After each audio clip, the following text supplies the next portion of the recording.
Le circuit numéro 7, d'une longueur de 2,5 km, explore la tour cité classique à l'est de la rue nationale.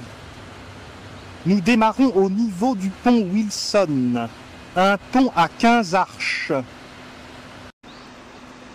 Il a fallu 13 années pour le construire, dont 7 ans pour les fondations. En face, la route nationale, ancienne rue Royale, parcourt Tours du nord au sud. C'est une partie de la grande route d'Espagne et elle a été violemment bombardée en juin 1940. Nous sommes sur la place Anatole France. Voici la bibliothèque municipale de Tours. Nous nous engageons dans la rue nationale.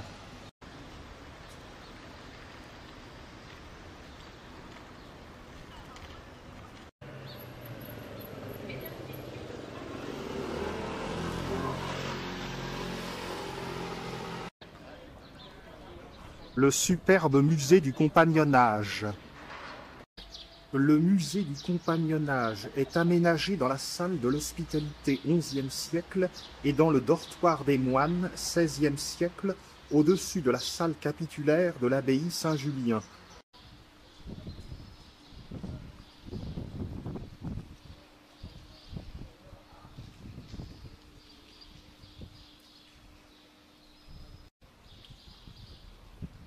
Vue sur l'église Saint-Julien.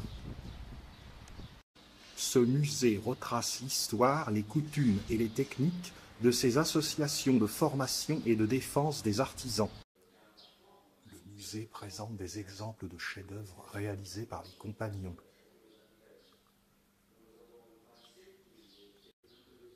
Œuvre d'un compagnon serrurier.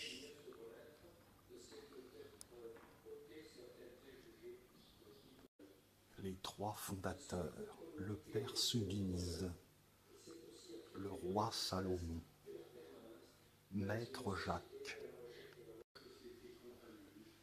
Honneur aux hommes d'élite. Le Gaulois maître Jacques devint maître dans la sculpture et l'architecture.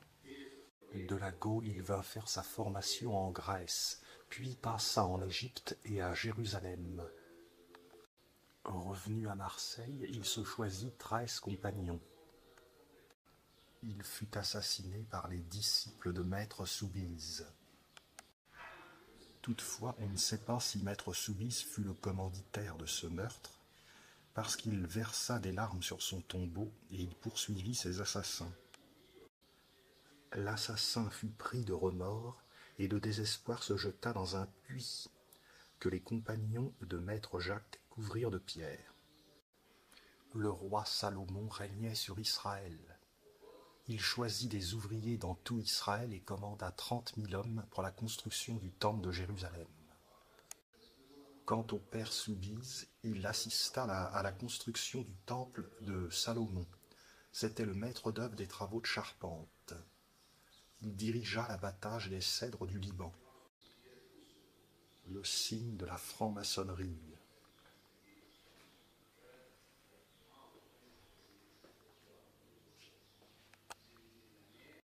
Les Templiers sont associés au compagnonnage. Ici le fameux Jacques de Molay, grand maître des Templiers, qui fut brûlé sur un bûcher sur l'ordre de Philippe le Bel. Les compagnons obéissaient à des règles très strictes, des statuts. Représentation du travail des compagnons au Moyen-Âge. Des compagnons qui tout naturellement ont largement contribué à la construction des cathédrales.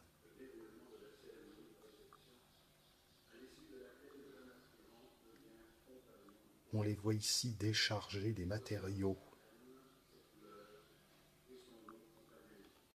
Ici, la construction de la cathédrale de Strasbourg.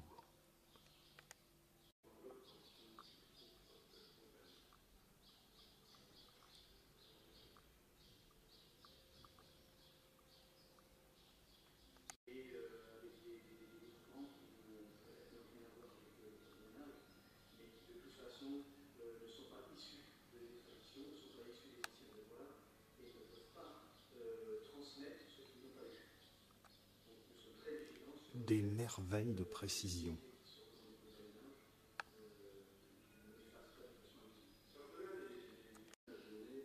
Costume de compagnon. Le mot syndicat apparaît à Montpellier en 1730 avec le sens d'association ouvrière.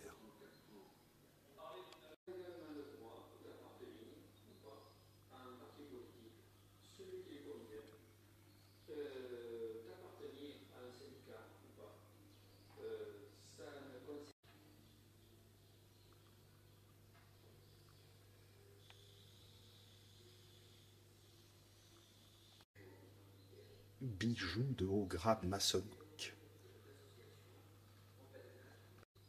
L'équerre et le compas, symbole de franc-maçonnerie.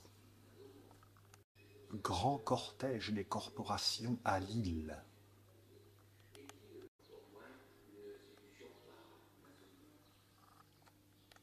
Réception du roi François Ier au grade de bon cousin maître charbonnier.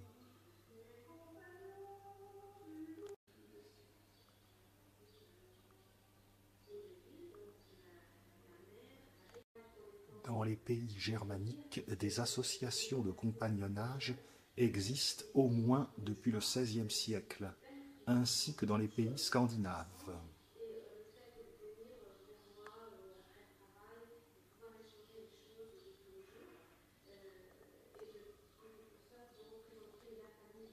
Présentation de différents arrêts de la Cour ou du Parlement concernant les règles du compagnonnage sous l'Ancien Régime. Le roi Saint-Louis a légiféré pour que l'on écrive un livre des métiers.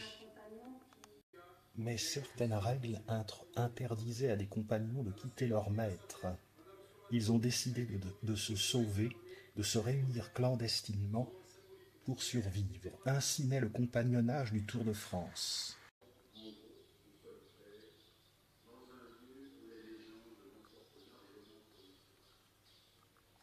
Bijoux symboliques de la maçonnerie. Le compagnonnage continue de perpétuer fidèlement la tradition, cette tradition. Et même si certaines cérémonies n'ont plus tout le faste d'autrefois, Vitrail de Maître Jacques. Les réglementations s'empilent pour les compagnons. Charles VII, Louis XI, François Ier, Henri IV, Louis XIII, Louis XIV. Les compagnons s'engagent et participent aux Trois Glorieuses, 27, 28, 29 juillet 1830. Des pages de l'illustration relatent la grève des charpentiers en 1845. Présence des compagnons également lors de la Révolution de 1848. Les républicains de la montagne. Lucien Blanc et Eugène Milon, deux figures de la seconde moitié du XIXe siècle. Les compagnons ne sont pas restés inactifs dans la construction de la Tour Eiffel en 1889. Chef-d'œuvre de réception d'Agricole Perdiguier, dit Avignonnais la Vertu, compagnon menuisier du devoir de liberté, 1825. Il s'agit d'un escalier à dessous coulissant. Voici le fameux menuisier, Perdiguier. Perdiguier eut de nombreux amis, comme les écrivains George Sand, Victor Hugo, Alphonse de Lamartine, Jules Michelet, Eugène Sue, mais aussi des savants comme Arago ou des femmes comme Louise Michel, le chansonnier Béranger. Surtout, l'Avignonnais Perdiguier a rédigé un grand nombre d'ouvrages, dont le livre du compagnonnage. Il s'agissait de réconcilier les compagnons divisés en rites ennemis. belle charpente dans cette salle.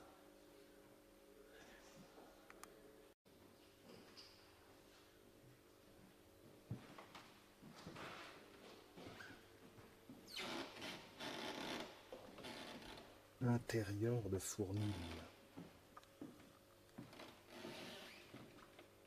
Les panetiers.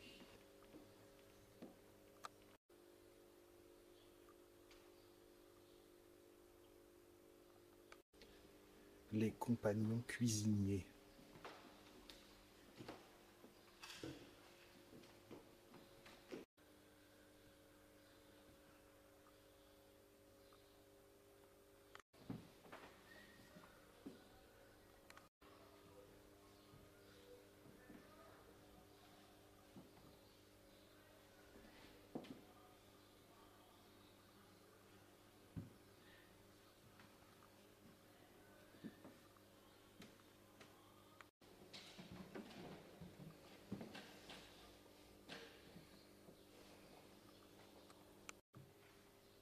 Superbe pièce montée.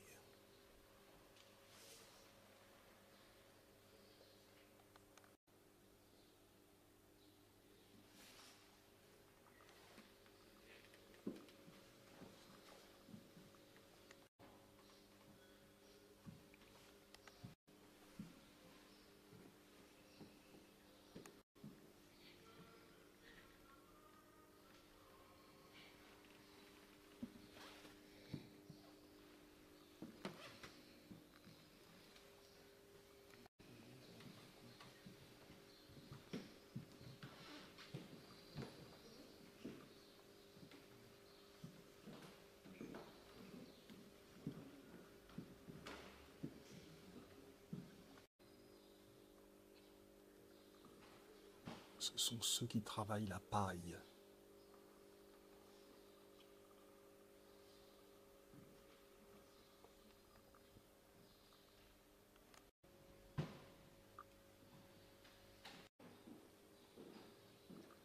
À l'honneur, Jacquard, qui a inventé le métier jacquard.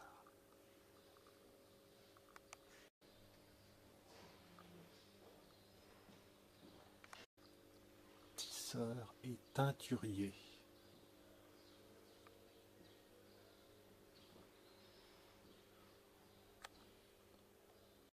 Hommage aux vitriers et peintres.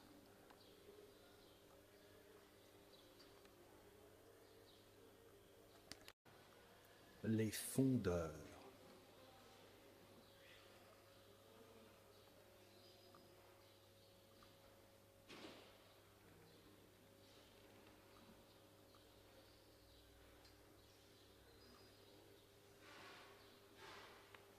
Chaudronniers, poêliers.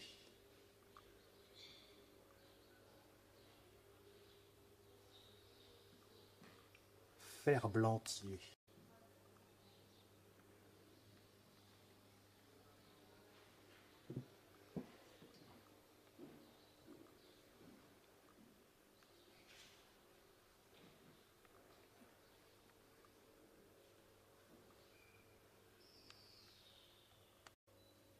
Chapelier. Toilier.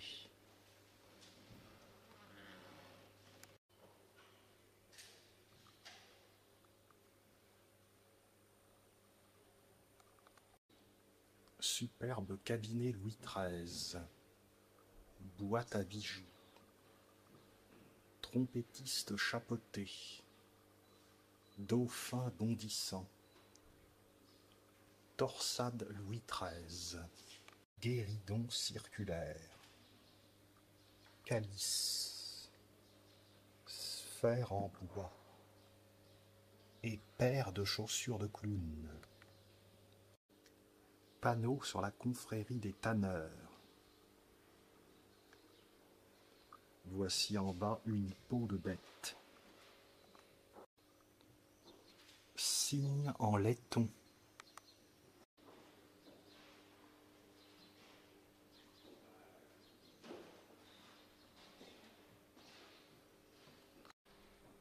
Une gourde. Et voici un chef-d'œuvre des sociétaires faïenciers potiers de Tours.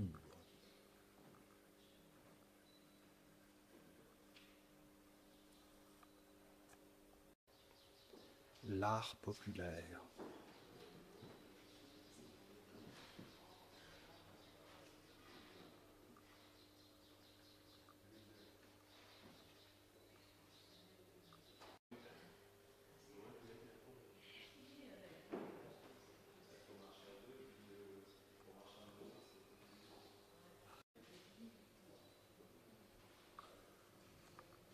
Colonne dorique en plâtre. Métier de bouche. Château en sucre.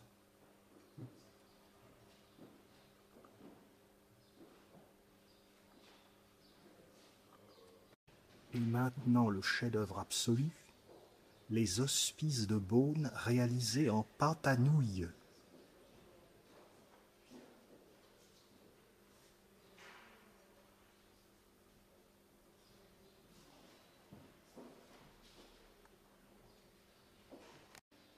Pagode japonaise, colorant végétal et caramel.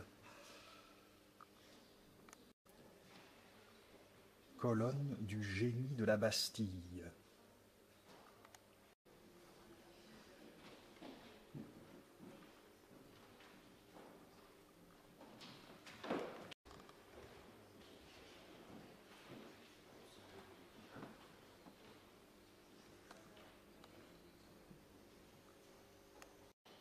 Honneur aux meilleurs ouvriers de France.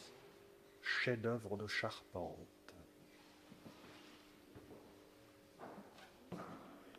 Une chaire.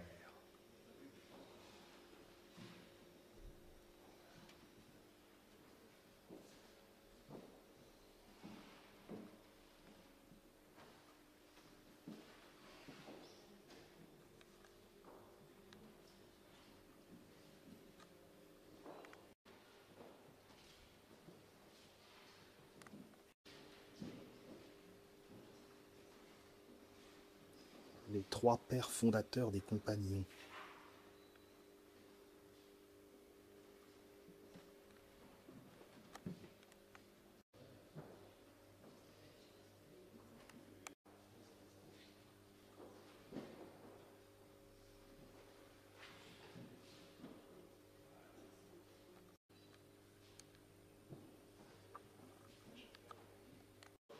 Éblouissante représentation de la cathédrale de Milan.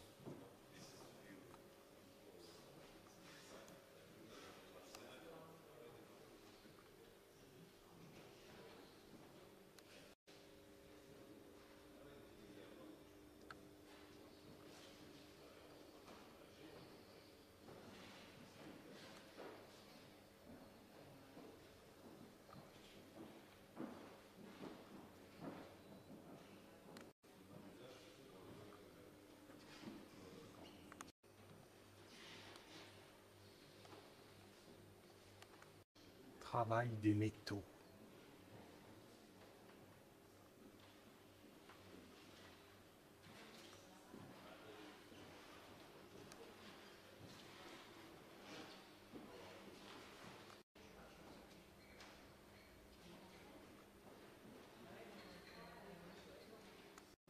Le symbole de la franc-maçonnerie est partout.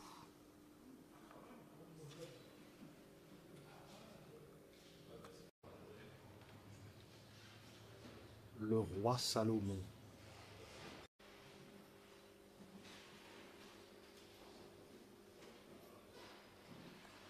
Les documents sont innombrables dans ce musée du compagnonnage. Maquette de la Tour Eiffel.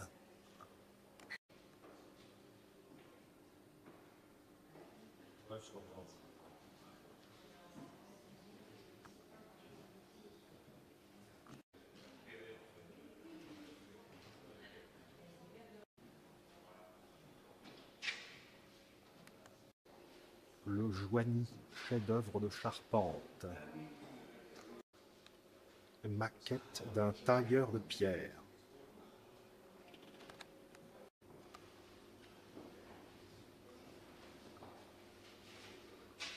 Les couleurs en ruban varient avec le rite, le métier, le grade et la fonction du compagnon. Les cannes des compagnons.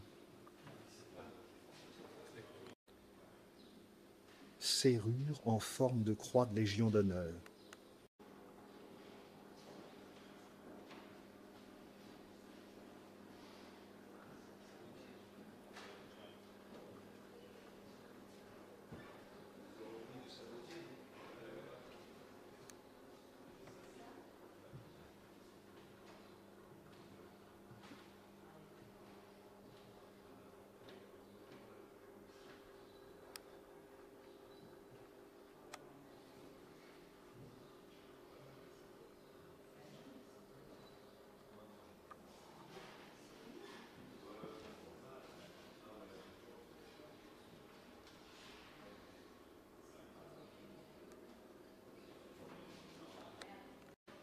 Buste en bois du roi Salomon.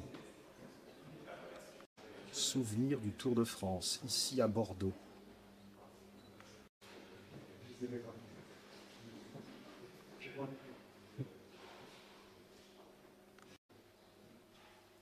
Le père Soubise.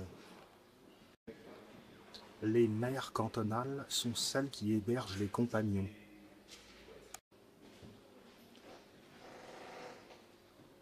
Elles sont soumises à un règlement.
Chef-d'œuvre de marqueterie.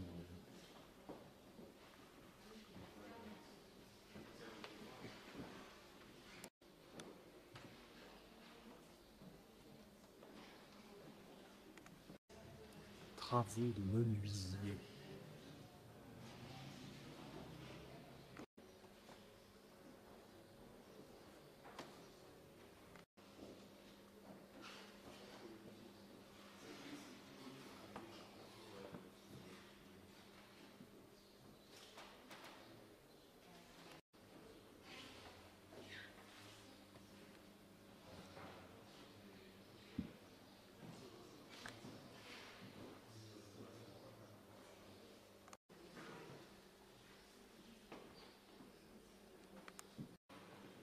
Boissellerie.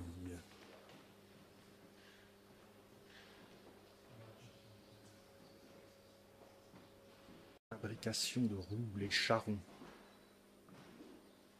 De tonneaux, les tonneliers.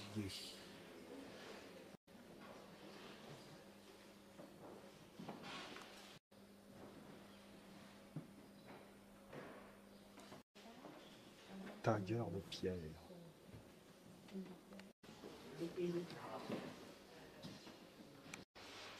Maçon et plâtrier.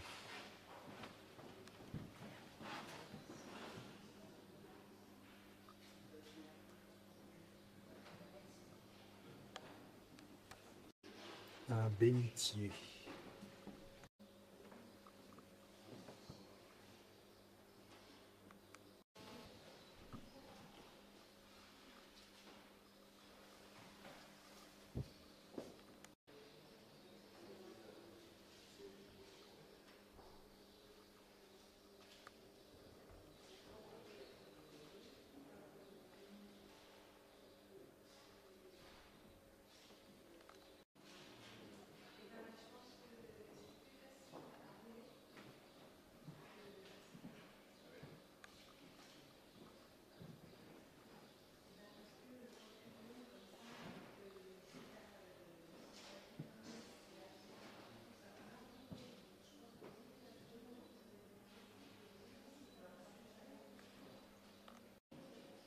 couverture en bois.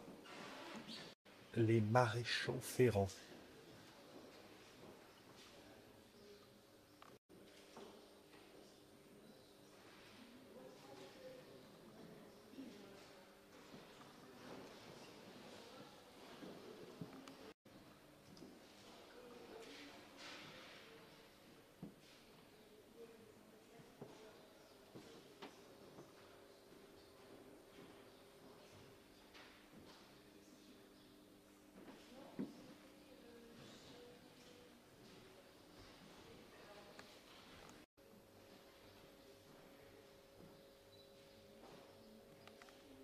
Blason des serruriers.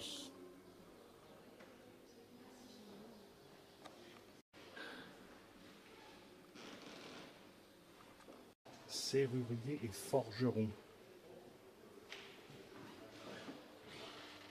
Voici une serrure aux armes de Tours. Une clé, plus exactement.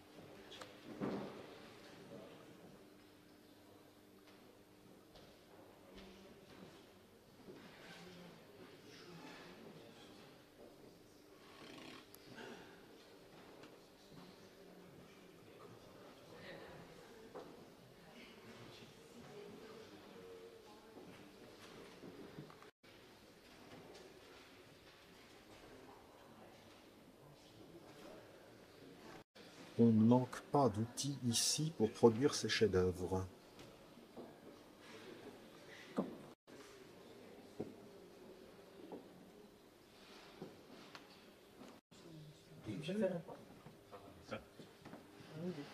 Voilà, c'est joli.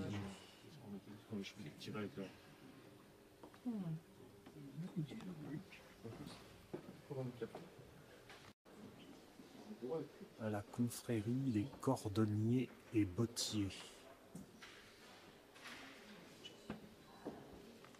Oui, mais je crois que juste c'est décoratif. Ça pourrait. Est-ce que les femmes...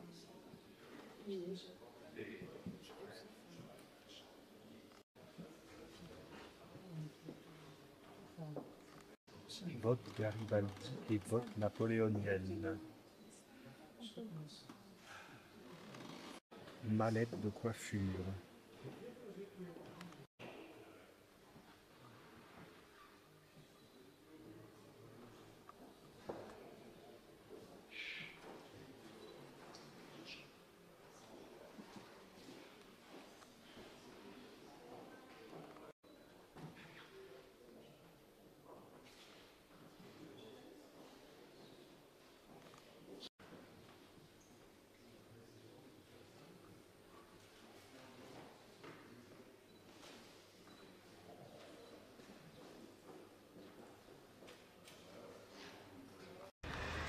Le musée des vins de Touraine, juste à côté de la façade en restauration de l'église Saint-Julien.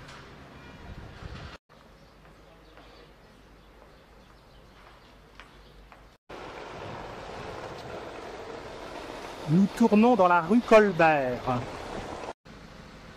Rue Jules Favre, à droite, pour découvrir la cour de la Chambre de commerce. Le palais du commerce fut construit de 1757 à 1759 par l'architecte Pierre Meunier. Il était destiné à la communauté des marchands de la ville. N'hésitons pas à pénétrer dans la cour.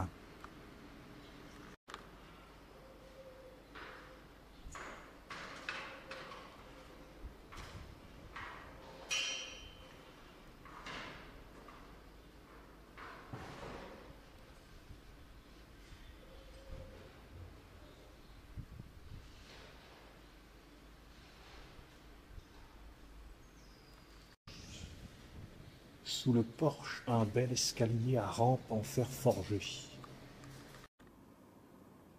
À l'entrée, un escalier monumental à rampe divergente.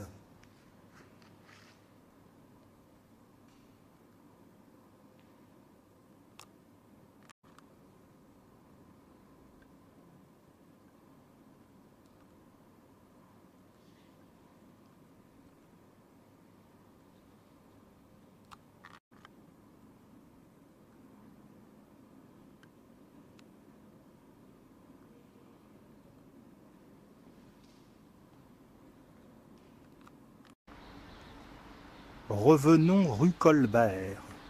Tournons à droite.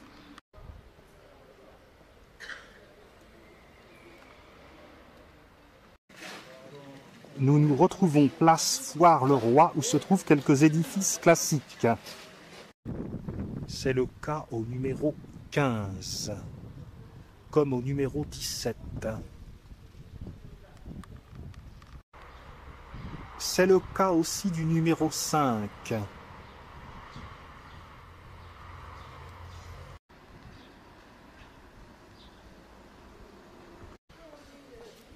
On poursuit jusqu'à la rue Lavoisier. Nous voici de nouveau à proximité de la cathédrale, mais nous nous dirigeons vers le château royal. Le logis de Mars de la fin du XVIIIe siècle relie deux tours médiévales. Parvenu au pont Saint-Symphorien, on tourne à droite dans l'avenue André Malraux.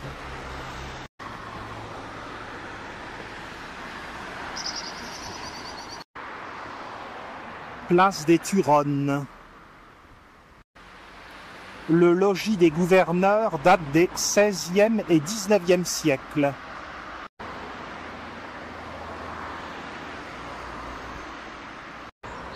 On tourne à droite dans la rue des Morts. On tourne à gauche dans la rue Albert Thomas. On poursuit dans cette rue jusqu'à la place des Petites Boucheries. On admire la façade de l'hôtel de l'archidiaconé au numéro 2, qui fut la demeure du grand archidiacre de Touraine, avec une façade datant du XVIIIe siècle.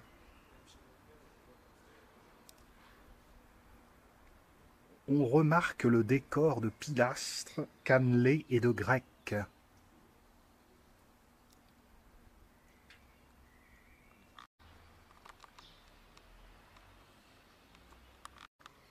Vers les quais de Loire. La place des Petites Boucheries. On prend aussitôt à droite la rue Racine, qui nous ramène vers la place Grégoire de Tours et le chevet de la cathédrale Saint-Gatien. Le fameux balcon des archevêques. De la place Grégoire de Tours, on s'engage à gauche dans la rue du Général Meunier.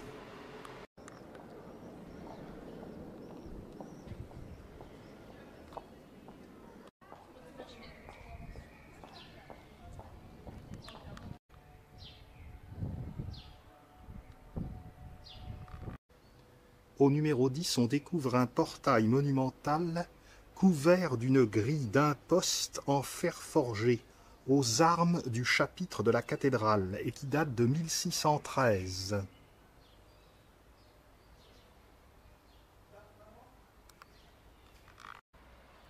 On redescend de la rue Georges Meunier et de cette petite butte par la rue de la Porte-Rouline. En bas, à gauche, on tourne dans la rue des Ursulines.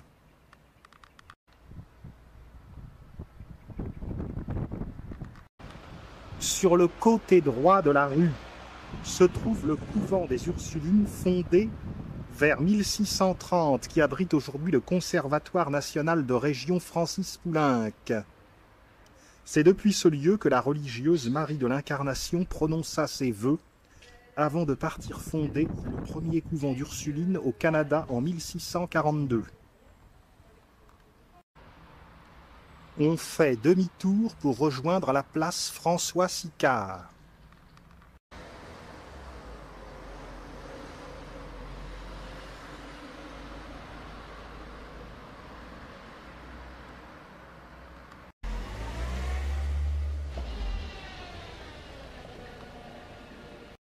Au 18 de la place François-Sicard, on retrouve le portail monumental du musée des Beaux-Arts, ancien archevêché de Tours. Dans les écuries, les anciennes écuries, il y a un éléphant naturalisé. L'éléphant Fritz fut empaillé ici après sa fugue dans les rues de Tours en 1902.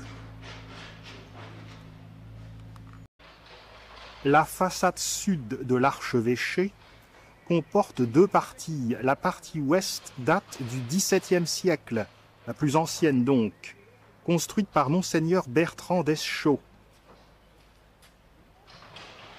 Quant à la partie ouest, elle a été transformée au XVIIIe siècle par Monseigneur de Fleury.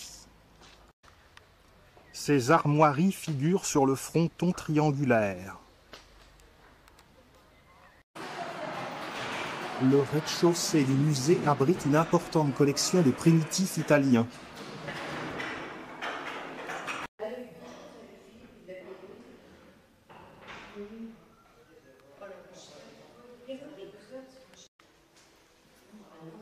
Portrait d'homme mort-nu. Entrevue de Judith et Holoferne.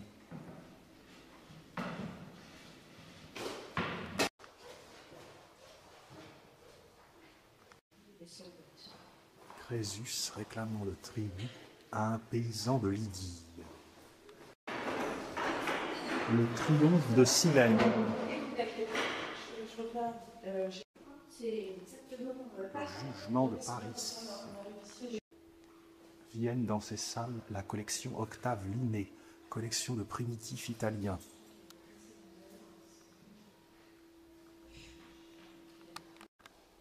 Christ bénissant le couronnement de la Vierge.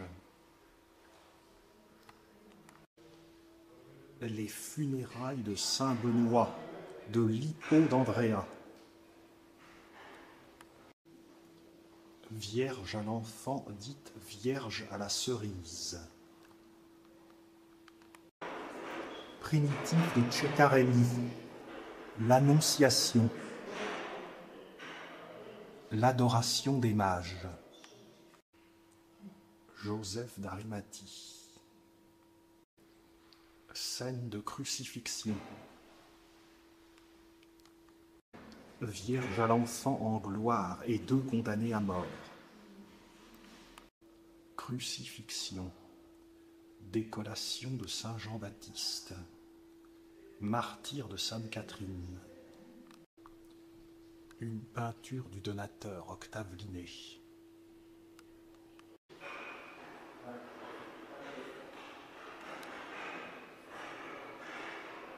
Annonciation. Histoire de Camille.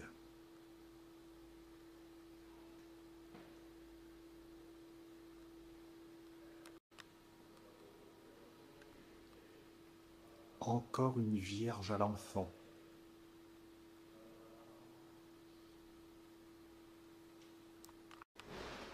Artémise buvant les cendres de Mosole.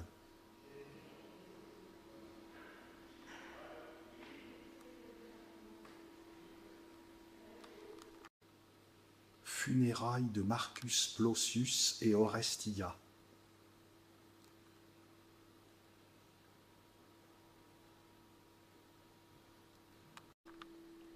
Vierge à l'enfant de Giovanni di Paolo. Une autre du même entourée d'anges et de saints. Funérailles de Saint Jean-Baptiste de Veneziano. Les anges musiciens de Veneziano. Le couronnement de la Vierge. Et la crucifixion.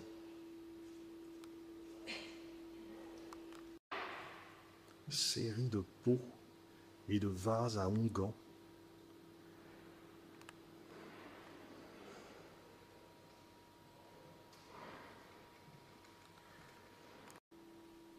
Deux superbes tableaux du peintre Mantegna et qui devaient être destinés à l'église Saint-Zéno de Vérone. Ici, le Christ au jardin des Oliviers.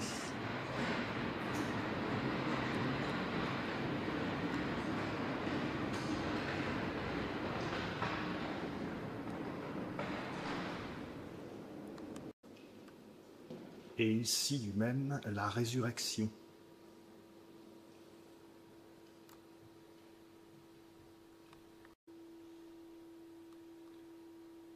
Outils de peintre. Tête d'homme provenant de l'un des tombeaux des seigneurs de Bueil à la collégiale Saint-Michel et Saints-Innocents de Bueil en Touraine.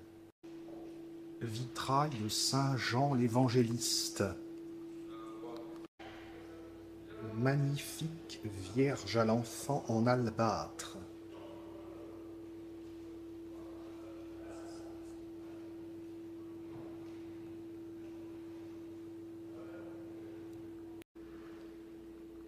Vierge à l'enfant entourée d'anges. Vierge de pitié. Une belle piéta de la fin du XVe siècle. Christ bénissant la Vierge en oraison.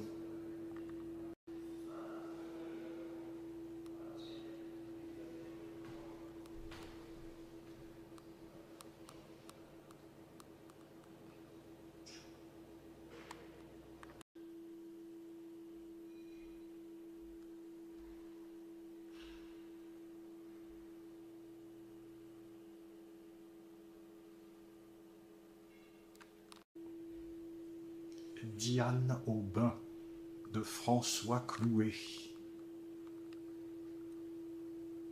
Un grand portraitiste des rois de la Renaissance. Saint François de Paul. Sainte femme se rendant au tombeau. Tête de jeune homme provenant de démolition de l'ancienne rue Banchereau à Tours. Sainte Barbe, hélas décapitée. Vierge de Lésigny. Buste de Saint Jean. On monte au premier étage pour découvrir les œuvres des XVIIe et XVIIIe siècles.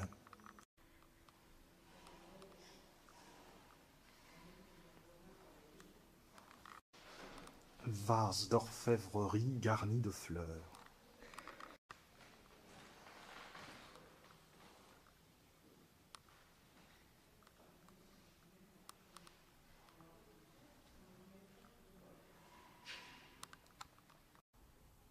Jeune garçon coiffé d'un mouchoir.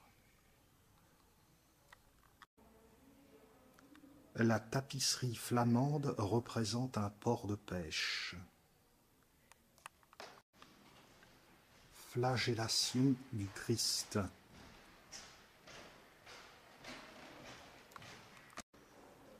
Un des tableaux inspirés d'Abraham Bosse sur les 5 sens, ici le goût.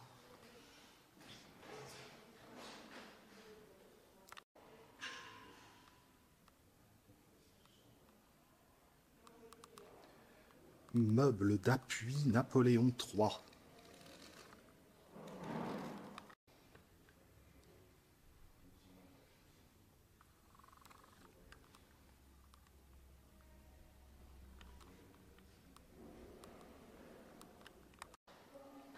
La géométrie de Santerre.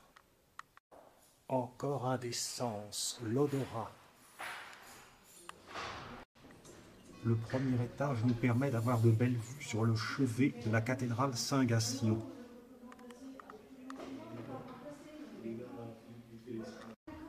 Ah non, mais moi je sais pas, hein. Mais j'ai envie d'aller au collège.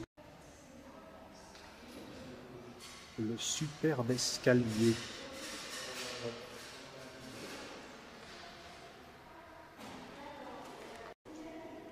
Une œuvre contemporaine, Rouge de Loire, d'Olivier Debré. Le grand siècle nous accueille.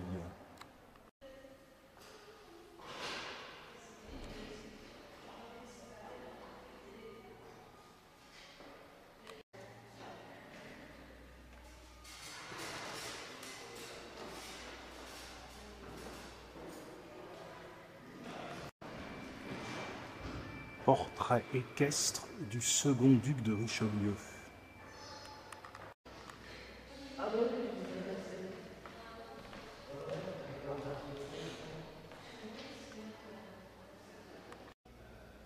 Dans la cour, le cèdre du Liban fructifie. Portrait de Victor le Boutillier par Philippe de Champaigne. Saint Sébastien pensé par Irène.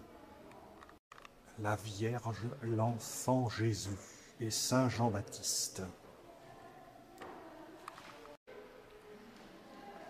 Statue de Julie, la Reine des Dieux. Méduse, la Gorgone. Saint Antoine Abbé. Statue d'Apollon. La Sainte Famille et Saint Jean-Baptiste enfant. Le reniement de Saint-Pierre. Buste d'Hercule.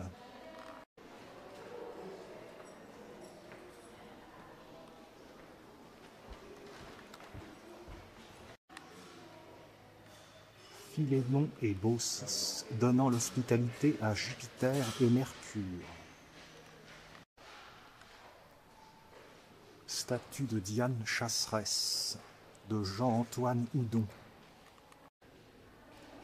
Vue sur les jardins classiques.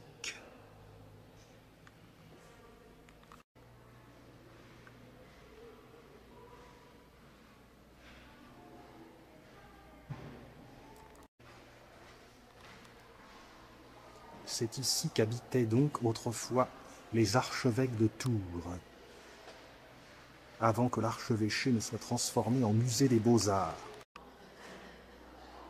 Persée présente la tête de Méduse la Gorgone à ses adversaires et les pétrifie.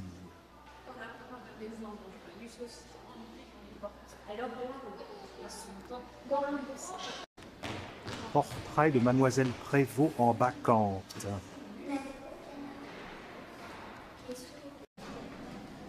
Console Louis XVI, portant une pendule, XVIIIe siècle, Psyché et l'amour.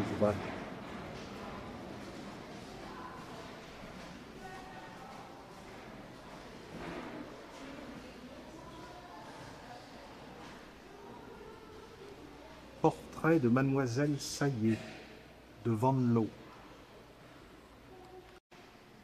Apollon caressant le Leucotoé.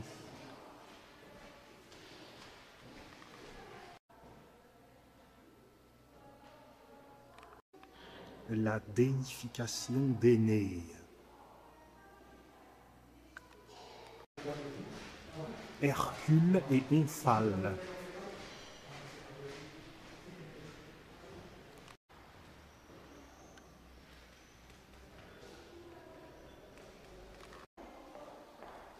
La bataille d'Almansa de Savane.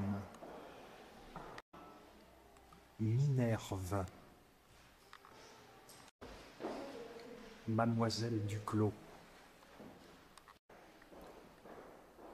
Portrait de Jean-Baptiste Rose Moussard. Autoportrait de Nicolas de l'Argillière.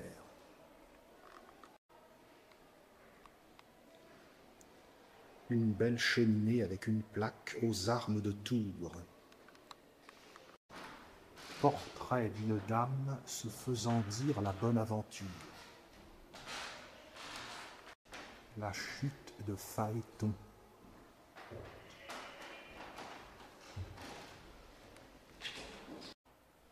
Hercule précipite Lycas dans la mer. Canapé Louis XV.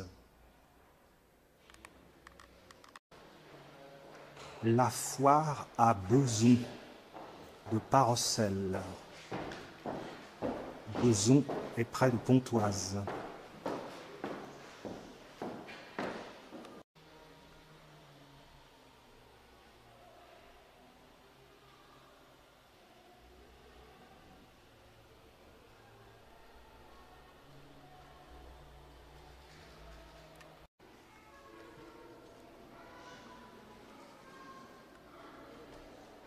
Une pièce éblouissante.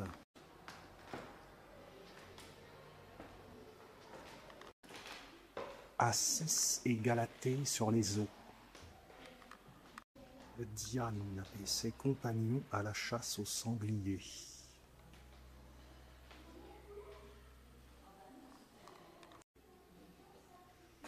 Commode du XVIIIe siècle.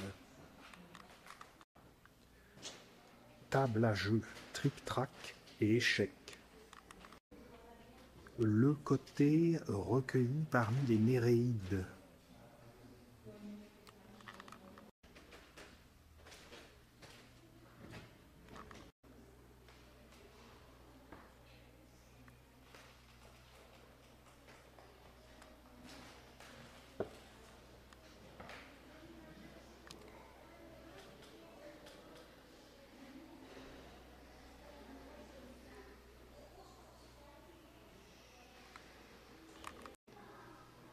Diane et ses compagnes se reposant après la chasse de Louis de Boulogne. Neptune amène Amphitrite dans un char marin vers son palais. La nymphe Io, métamorphosée en génisse par Jupiter, trace son nom en grattant avec son sabot sur le sable pour se faire reconnaître par ses parents. Pluton enlevant Proserpine. Pygmalion voyant sa statue Galatée s'animer.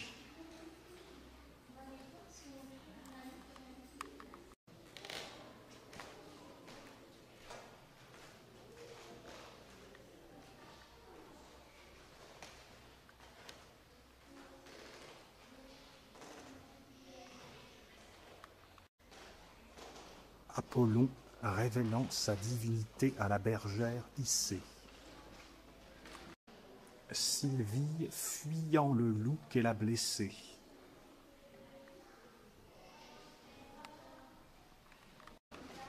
Présentation de Jésus au temple. Pygmalion voyant sa statue animée. Buste de Jean-Florent de Vallière.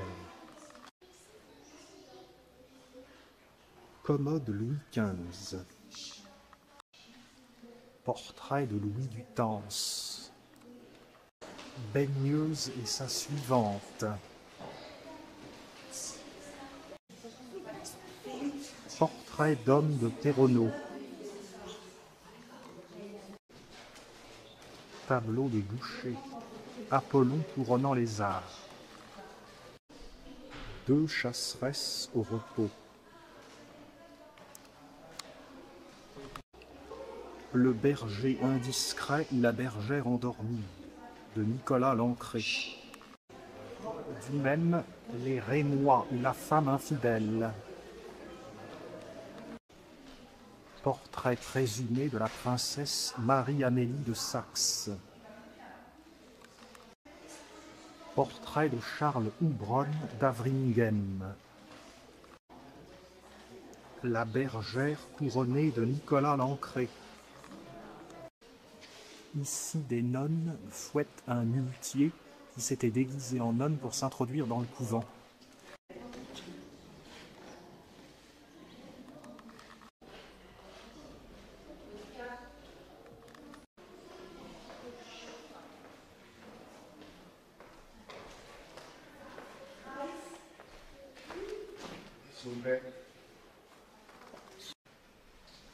Baigneuse de Falconet. Nature morte de Bachelier. Vue du château du Feuillet à Souvigny.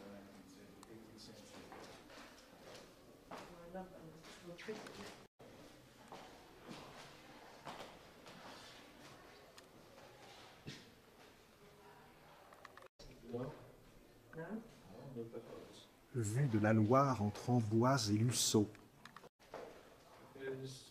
Portrait de Rosalie Duthé. Paysage pastoral. Paysage pêcheur au bord d'une rivière.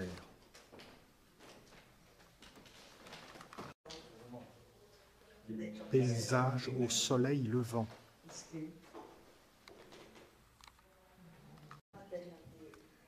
Paysage au soleil couchant.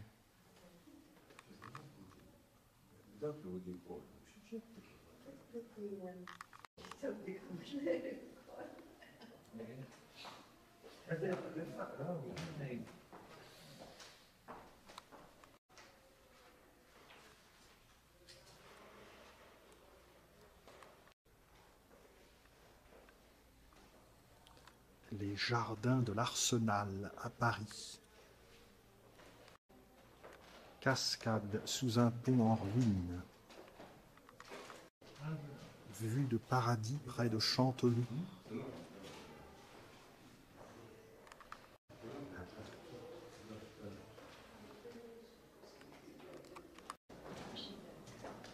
Paysage avec un pont. Un beau salon jaune. Portrait présumé du comédien Molé.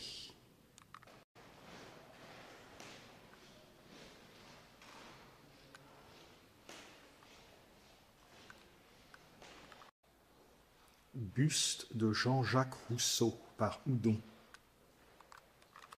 Secrétaire à bâton de style Louis XVI.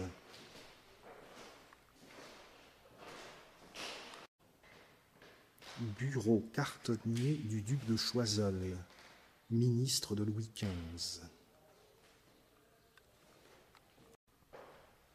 Bacchante tenant une coupe de vin. Jean Terel, doyen des vétérans de Touraine.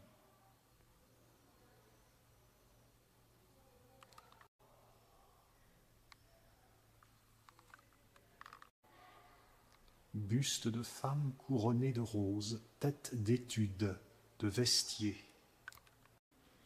Trinquesse, couple d'amoureux dans un jardin.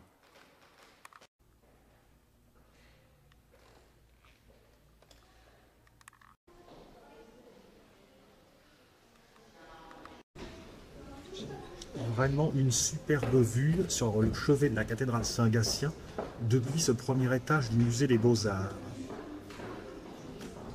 Magnifique contrefort et arc-boutant. On monte à présent au second étage où nous allons trouver les œuvres des 19e et 20e siècles. Portrait de la duchesse de Bourbon-Condé en deuil blanc. Paysage avec l'enfance de Bacchus à Naxos.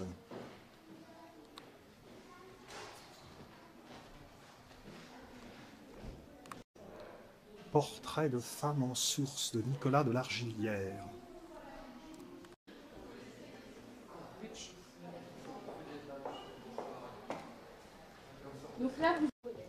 Tapisserie d'Aubusson, paysage avec pagode.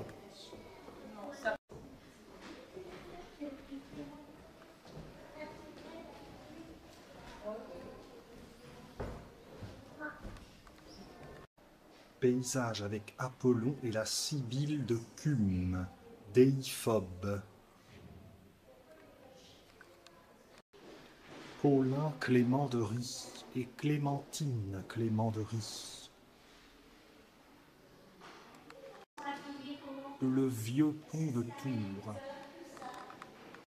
Secrétaire Bibliothèque Louis XVI. Portrait de Balzac par Jean-Alfred Gérard Seguin. Vue des jardins de Chanteloup depuis le château.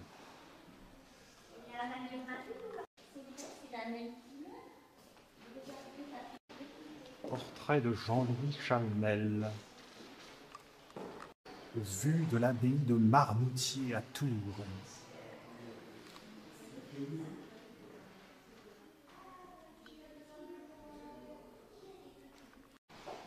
Vue de Tours en amont des ponts, depuis le coteau de Saint-Symphorien.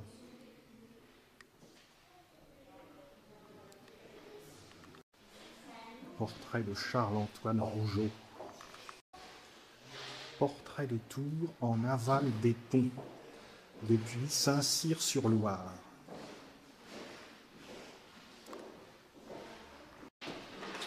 Le jeu de la main chaude de Madame Lescaut. Portrait de Balzac par Louis Boulanger. Vers 1836.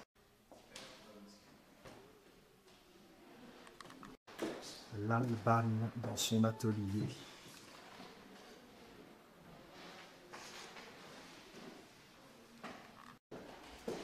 Paysage. Vue de Langeais.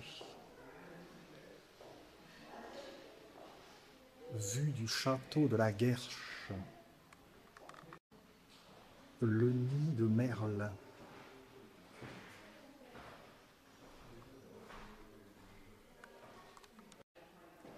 Une travailleuse en palissandre. Et une psyché de style empire. Les ruines du Forum à Rome.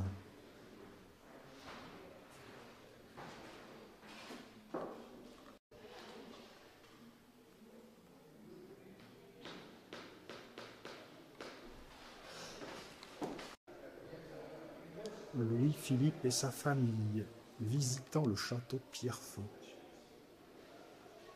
avant la rénovation par Viollet-le-Duc. Folie de la fiancée de la Mermour d'Émile Signol. Paysage montagneux de Jules Coignet. Arc de Constantin. Scène antique d'Émile Signol, Méléagre reprenant les armes à la sollicitation de son épouse.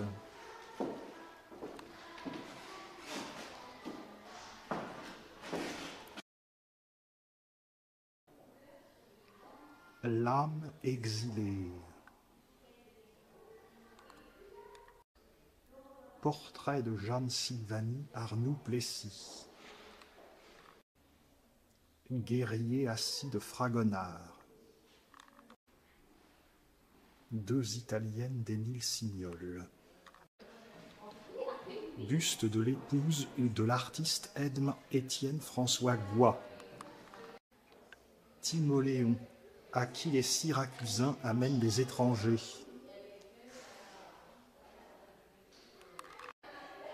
Portrait de Madame Buret, fille de Goy. Portrait de famille de Combette.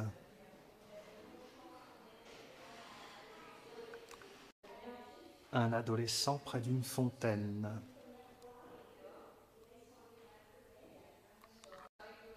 Diane découvrant la grossesse de Callisto.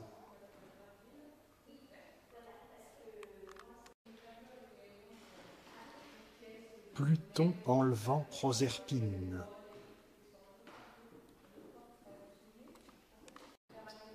Portrait de Charles-Louis Trudaine de Montigny. Bacchante endormie dans un sous-bois. Autoportrait présumé du baron de Trémont.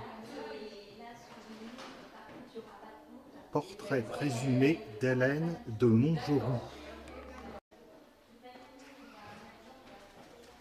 Portrait d'Étienne Pierre-Adrien Goy.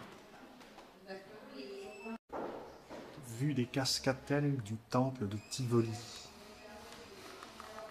Dans une vitrine, un groupe de vases grecs ou étrusques. Paysage montagneux avec guerriers romains.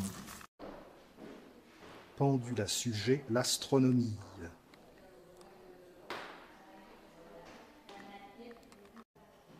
La Vestale Tuccia portant le crible rempli d'eau pour prouver son innocence. Allégorie de la mort de Marat, assassinée par Charlotte Corday. L'Oasis de Léon Belly. Nous sommes dans la partie du musée qui comporte les œuvres orientalistes. Dromadaire couché de profil de Léon Belly. Égyptien assis en blanc. Égyptien assis en bleu. Judith victorieuse de Tyrion, la tête d'Holoferne. Le superbe tableau d'Eugène Giraud, femme d'Alger, intérieur de cour.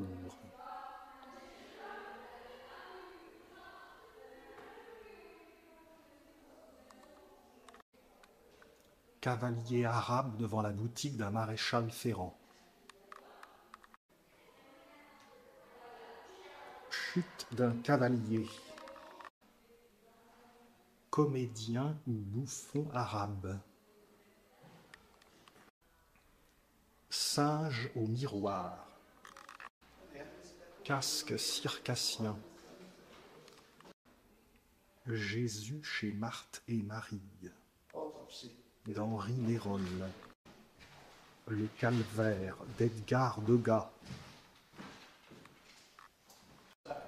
Le mouton noir de Brascassa. Chemin dans la forêt de Compiègne. Poulailler. Paysage breton avec troupeau de Jules Noël. Portrait d'André Theuriet. Un égyptologue par Georges Moreau de Tours. Contrebandier. Fumeur. Portrait de la famille Foulon de Vaux, 1849, par Joseph Hendrich Lise. Velpeau à la Charité allant procéder à l'autopsie d'un cadavre.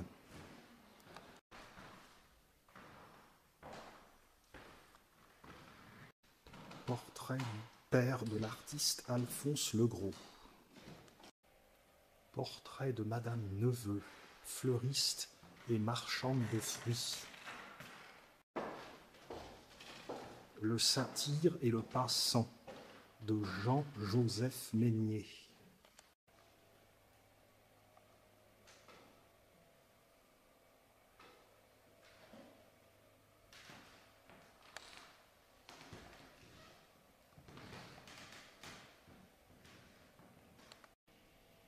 Venise, sortie du canal de la Giudecca.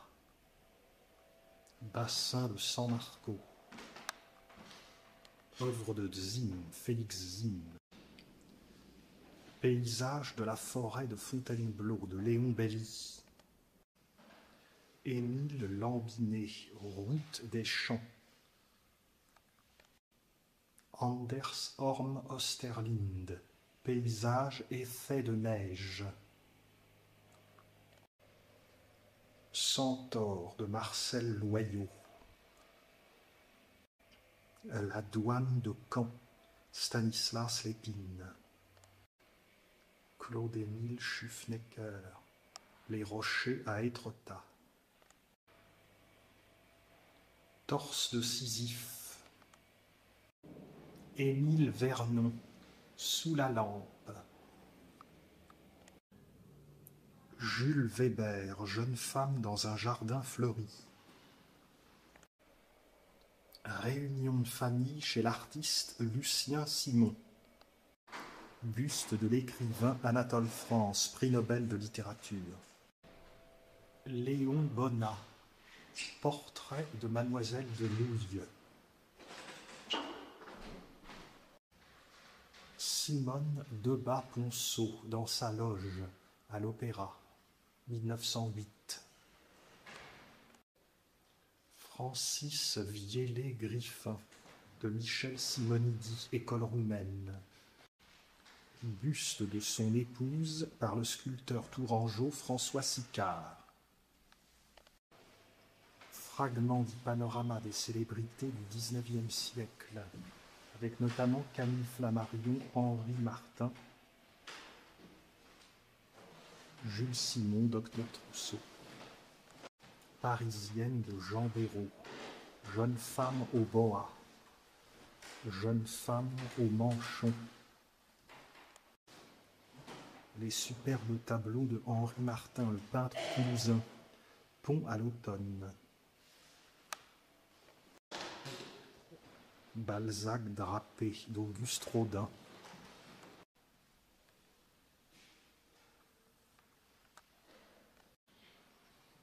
Et voici un Claude Monet, bras de la Seine près de Véteuil.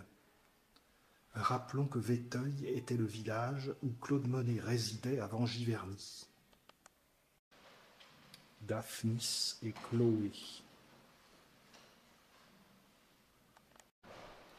Les oubliés de Marie Cazin.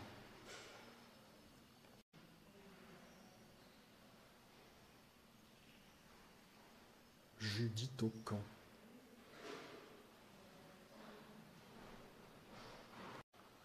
Le taureau de Marathon de Maurice Denis. Le dégel de Jean-Charles Cazin. Du même Agar et Ismaël.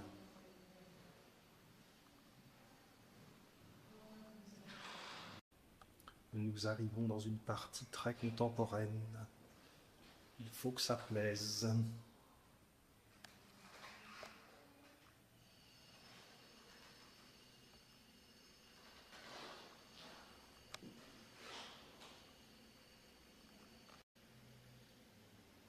On croirait des gouttes de mercure.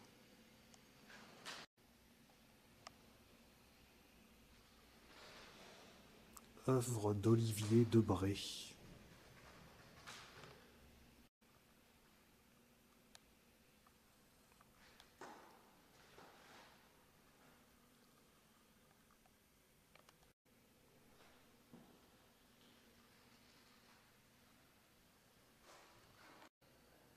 Un piano décoré par Olivier Debré. Signe personnage. À présent la salle des céramiques de Charles-Jean Avissot. Né et mort à Tours, 1795-1861.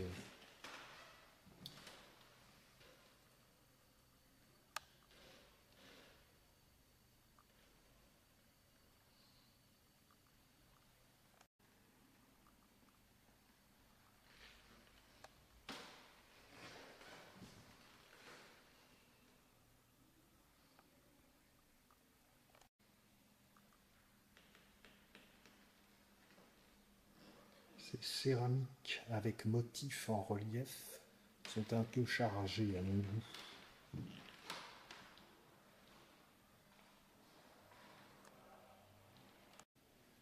Plat dit au brochet.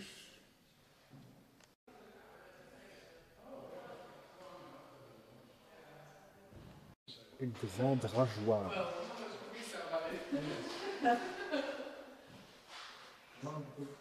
I think I saw one once at the Antiques Roadshow and it's just, yeah, you're right, it hasn't got a particular name to it.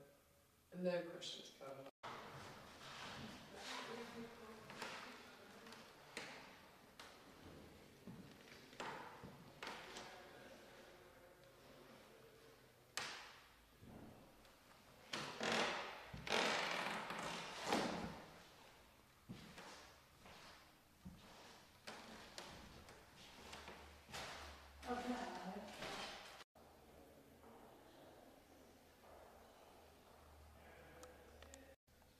Très chargé, mais ça sort de l'ordinaire.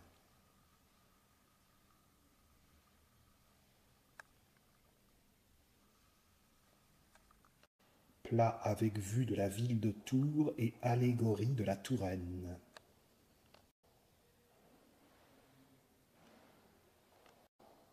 Voici ici des plats de Léon Brard et d'Auguste François Chauvigné qui me plaisent davantage. Fausse noix et faux escargots.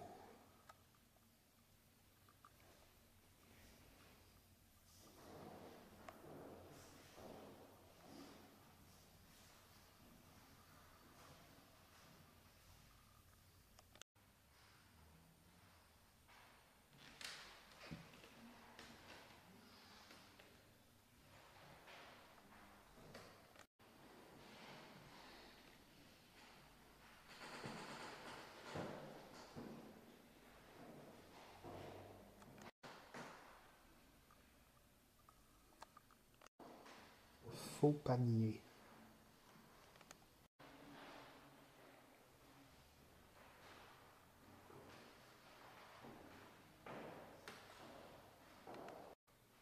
Grand cadre de miroir en céramique. Œuvre de Joseph Landais.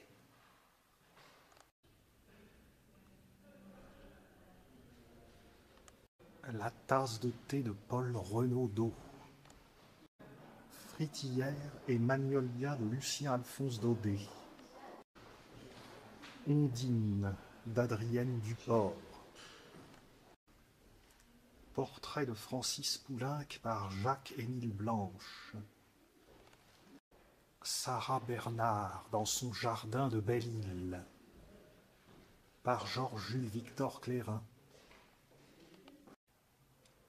Paysage de Narcisse Bercher. Buste de Volusianus. Un autre dit de Pyrrhus, roi d'Épire. Esculape, dieu de la médecine, et Télesphore.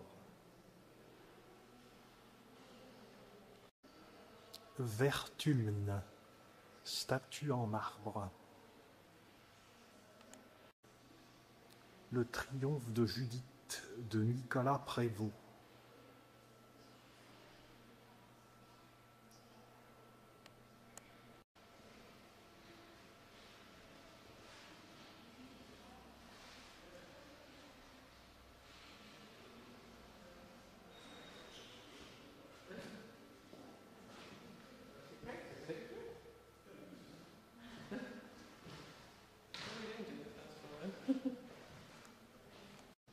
Buste de Démosthène,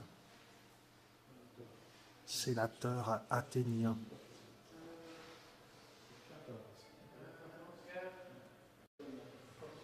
Passage du pas de Suse.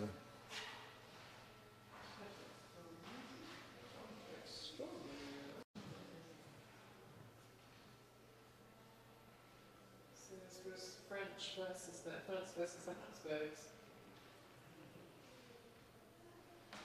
Who supports the Duke of Milan? La prise de Pignerol en 1630.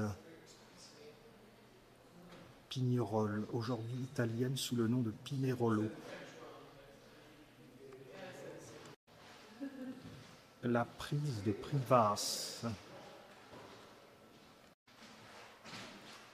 Vierge de douleur des Flandres. Vierge de pitié, statue polychrome française du début du XVIe siècle. Motif religieux en albâtre.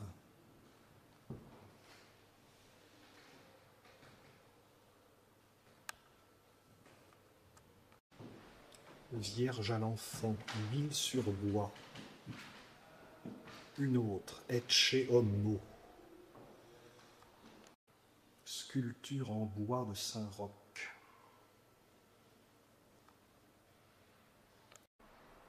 Motif religieux flamand, Picard.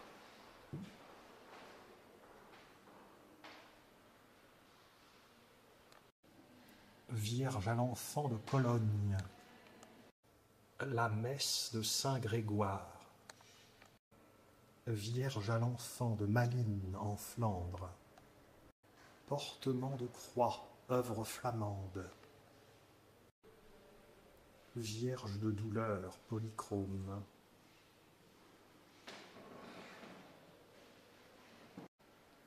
Admirable triptyque flamand de l'adoration des mages.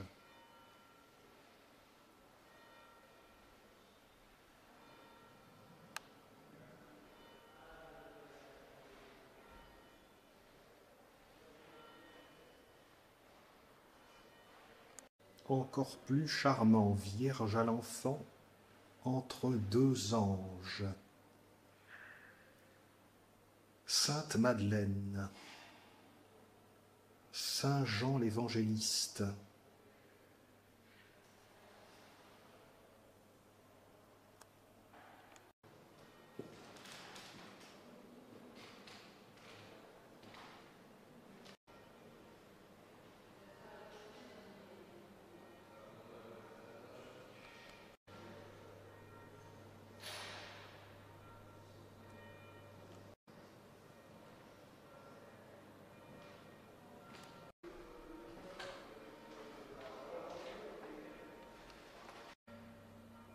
Paysage avec figure attribuée à Peter Molyneux. Intérieur de la vieille église de Delft, en Hollande.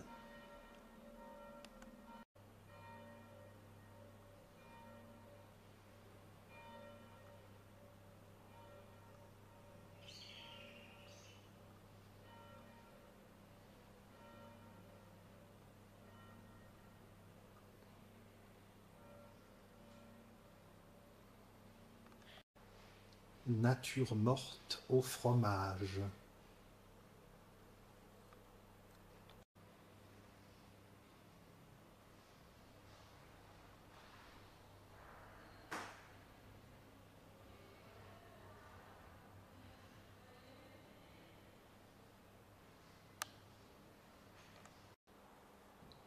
Portrait de jeune femme de Van der Helst. Portrait d'homme de Gérard ter Borch. En vitrine, une œuvre de 1627 de Rembrandt. La fuite en Égypte.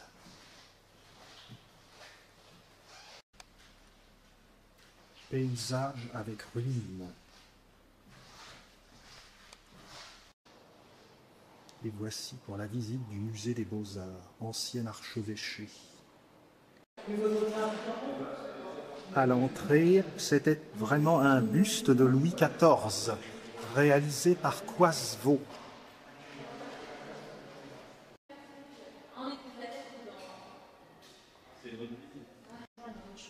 Une œuvre d'Henri Martin, La Bastille du Verre. Au numéro 15 de la place François-Sicard, l'hôtel Libert de Nitray a été élevé par Pierre Meunier au XVIIIe siècle. Ce très bel hôtel date de 1781. On longe le petit square François-Sicard. On quitte la place François-Sicard par la rue Émile Zola.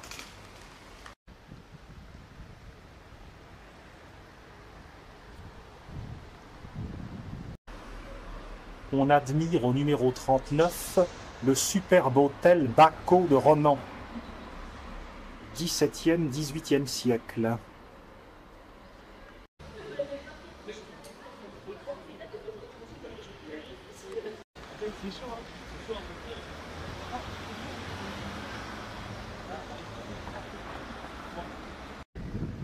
Au numéro 19 de la rue Émile Zola, un hôtel construit entre 1768 et 1770 par Pierre Meunier pour Gilles Lefebvre de Montifray.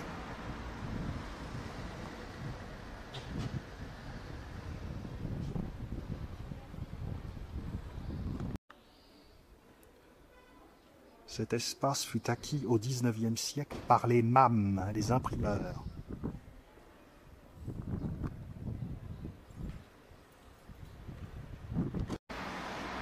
On revient sur nos pas jusqu'à la rue Buffon à droite. Au numéro 2, excusez du peu, l'ancien logis de la communauté des filles de l'Union chrétienne. On débouche place de la préfecture. Ancien couvent de la Visitation. Le couvent avait été fondé en 1660, construit par l'architecte de Richelieu, Jacques Le Mercier. J'ai déjà dit que la grille monumentale du XVIIIe siècle provient de l'ancienne abbaye de Beaumont-les-Tours.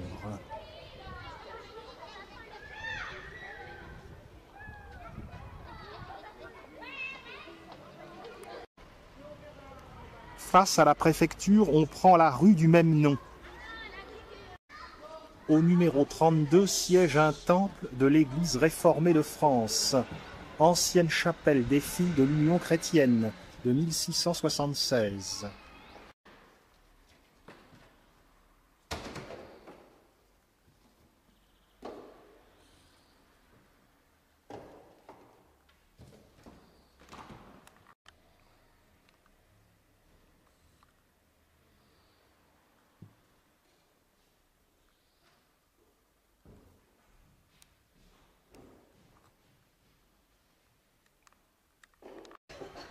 Au numéro 24, une maison, hélas non ouverte, fut habitée par l'architecte Pierre Meunier. Au numéro 3 bis, l'église Saint-Grégoire des Minimes. Il y a un bel ensemble de boiseries à l'intérieur.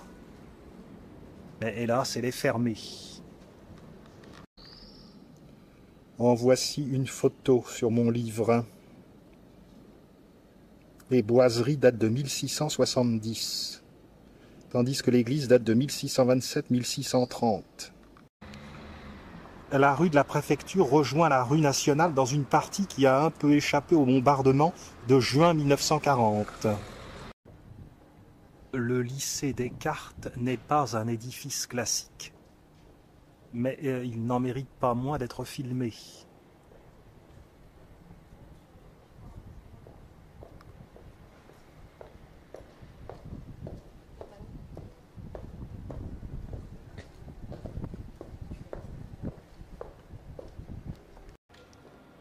En février 1807, sur le champ de bataille d'Eylau, Napoléon Ier décida de transformer le grand séminaire en école secondaire communale de Tours. Depuis 1849, c'est donc le lycée Descartes. La rue nationale, dans sa partie relativement préservée.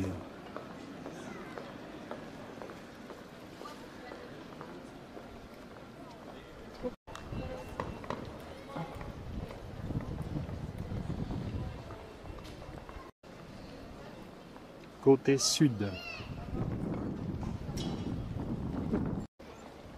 Certaines façades conservent des traces de leur décor classique. Le portail du numéro 72 a été reconstruit.